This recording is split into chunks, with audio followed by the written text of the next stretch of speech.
ចាសួស្តីបងប្អូនសិស្សានុសិស្សទាំងអស់គ្នាចាអញ្ចឹងនៅក្នុងវីដេអូនេះដែរគឺយើងចូលទៅមើលអំពីវិធីសាស្ត្រនៅក្នុងការ select ចានៅក្នុងកម្មវិធី Microsoft Excel ចាអញ្ចឹងយើងមាននៅវិធីសាស្ត្រទី1គឺ select cell ចាចាំតិចទៀតចាំអ្នកគ្រូទៅអនុវត្តមើលតាមចំណុចមួយចាអញ្ចឹងយើងមានចំណុចទី1 select cell ចំណុចទី2 select rank of connecting cells ចា3 select rank of non connecting cell ចាទី4 select column ទី5 select rank of connecting columns ចា select rank of non connecting columns ចា7 select row 8 select rank of connecting row 9 select rank of non connecting rows និងទី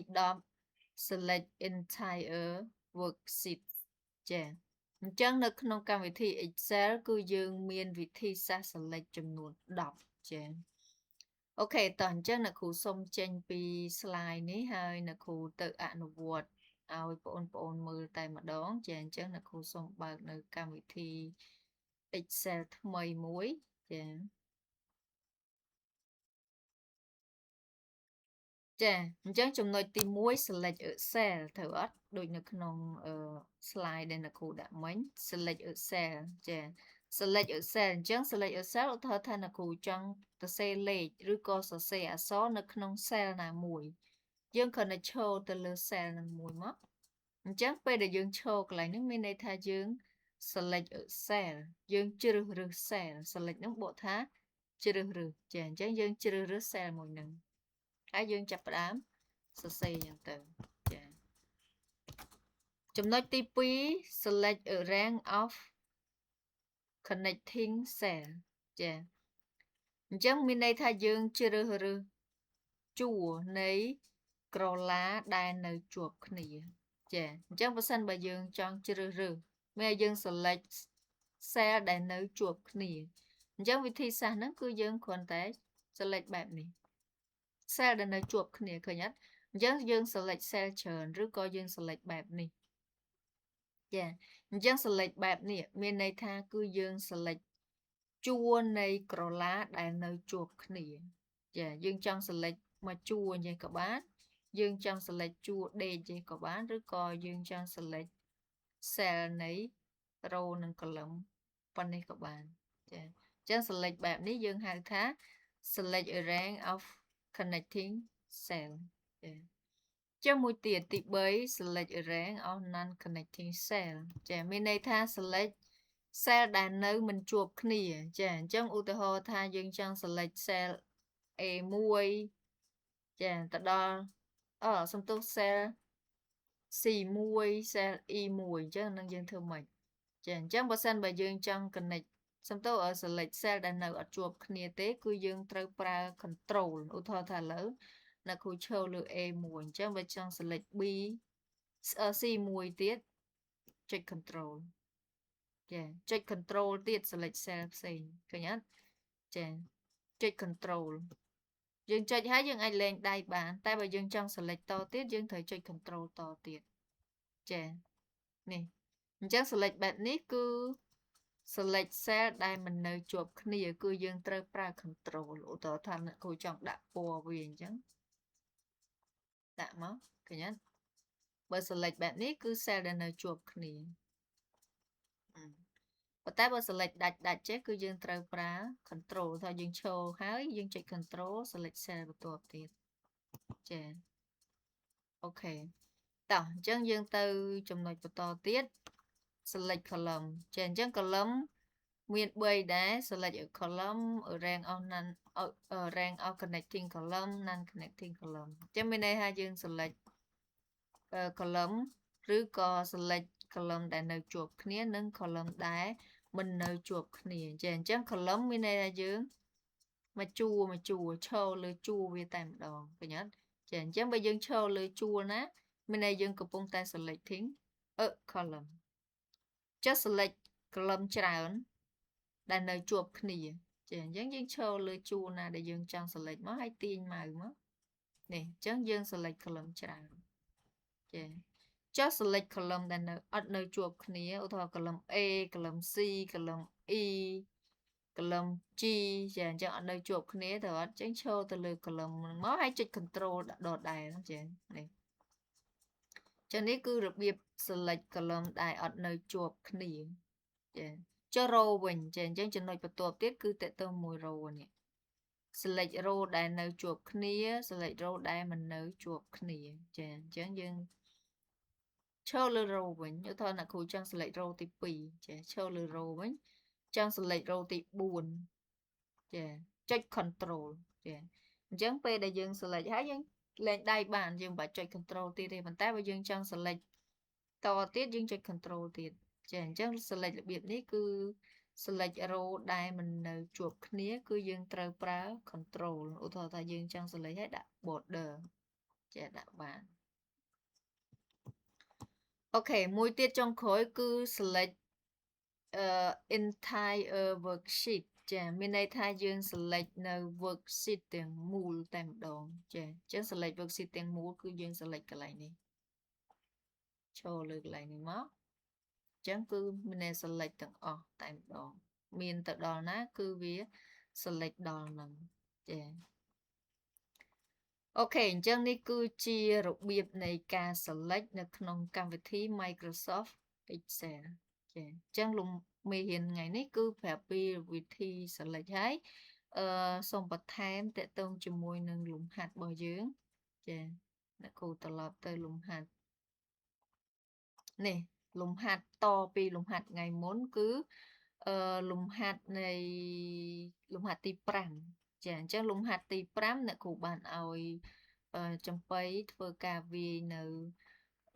អត្ថបទនេះក៏ដូចជាទិន្នន័យនេះរួចហើយចាអញ្ចឹងវាយហើយណាសេរីតែធ្វើម៉េចប្រភេទអក្សរនេះធ្វើឲ្យធំជាងនឹងមកយើងទាញវាឲ្យវែងបើសិនយើងទាញខ្លីពេកវាធ្លាក់ហើយទំហំ font បើយើងដាក់តូចពេកវាអត់សូវស្អាតអញ្ចឹងយើងដាក់ទំហំ font ឲ្យធំហើយទាញ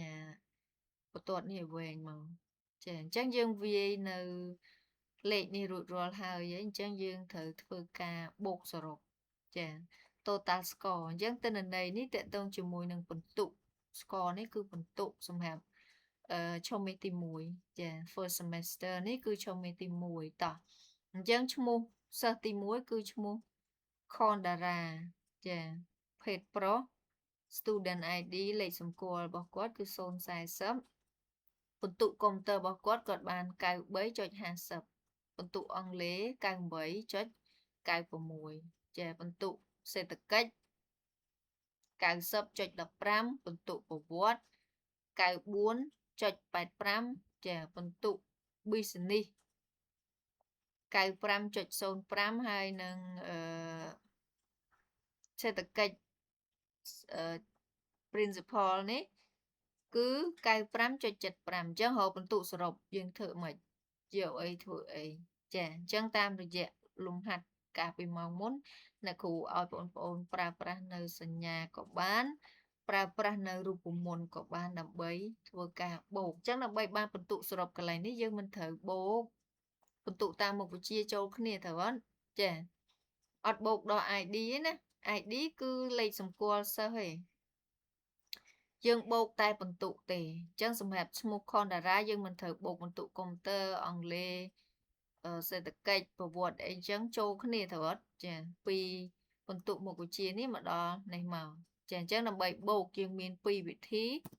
យើងអាចប្រើប្រាស់នៅសញ្ញាឧទាហរណ៍ថាយើងចង់យកពិន្ទុកុំព្យូទ័របូកជាមួយនឹងអង់គ្លេសចាបូកជាមួយនឹង economic នេះបូកប្រវត្តិចាបូកbusiness ហើយនៅមួយចុងក្រោយបូកមួយកើតទៅវាទើសចេះពេលដែលចុចអត់បានធ្វើម៉េចវាយចូលហ្មងវាយឈ្មោះ cell នឹងចូលគឺ J7 តែម្ដង J7 នេះអញ្ចឹងវា select តមក enter ចាចុះសិស្សទី2នេះអត់ធ្វើការអង្គុយបូកទៀតទេយើងគ្រាន់តែឈរទៅលើ cho từ lừa rụp môn này dương bàn bột này chùa này rụi rùa hết chè dương cho chân móc và tổ mó dương đạm mai bao dương nơi trùng khang cầu này khang sờ đam ní ngay tiền chè tiền bẹp ní bên này tha viên nâng trồng lon nữ chè rụp môn pi chua khang lừa màu đại rụp môn giống á nè dân giống chua khang lừa cứ im pơ ai pơ chim pơ những tầngแต่mà đo chua khang khóm cứ bị lột tới chua lệch bằng bời vậy nè coi vì tranh y với ai với chim với á để chứ cứ vía phơi ca trong lon nơi rụp muốn đào giống chua khang lừa chẳng chứ còn là cận là niaแต่mà chua thì hai dưỡng phơi ca tiền bàn cho nên vị thi tìm mùi vị thi tìm mỹ vị thi tìm quý dương pra rụp môn chứ là bầy bố dương pra rụp môn ấy kế cha món chà cứ rụp môn xăm ấy dụ chà nè bây giờ về sẽ lại rụp môn hai dương chạy thẹp máu dương thưa ca ô nữ mà bờ dương từ lứa phân tụ để dương chọn bột cho vị đã xăm rí pi y pram pi rồi hột đó chê pram pi phải nhớ y pơ đó chi pram pi chấm bật một cái chọn enter khơi đôi kia chà đôi kia chẳng phải đại dương cận đi há dương thưa ca đã mai này chung khăn khóm đấy tiền mà chà rụi rùa giờ khiêu này để xa vì sao còn lầm này mùi vì ao dương bên nền mà xa tiệt chẳng hạn này chẳng bởi dương kịch thả trời há dương ignore vì mất bạn ok của dương ọt bột đó total score này dương bột và rụi môn mà nhỉ chẳng dương ọt thử cạp bột đó này hết á dương bột từ thường một cái chia này thế ok អញ្ចឹងសម្រាប់លំហាត់មេរៀនរបស់យើងនៅក្នុងវីដេអូនេះគឺមានតែប៉ុណ្្នឹងទេចាអញ្ចឹងសរុបមកវិញនៅក្នុងវីដេអូនេះគឺយើងចេះអំពីការ select នៅអឺ cell ឬក៏ column នៅក្នុងកម្មវិធី Excel ចាជាមួយនឹងការប្រើប្រាស់នៅរូបមន្តបូកឡើងវិញចាអញ្ចឹងសម្រាប់វីដេអូនេះដែរលោកគ្រូសូមអរគុណសូមជម្រាបលា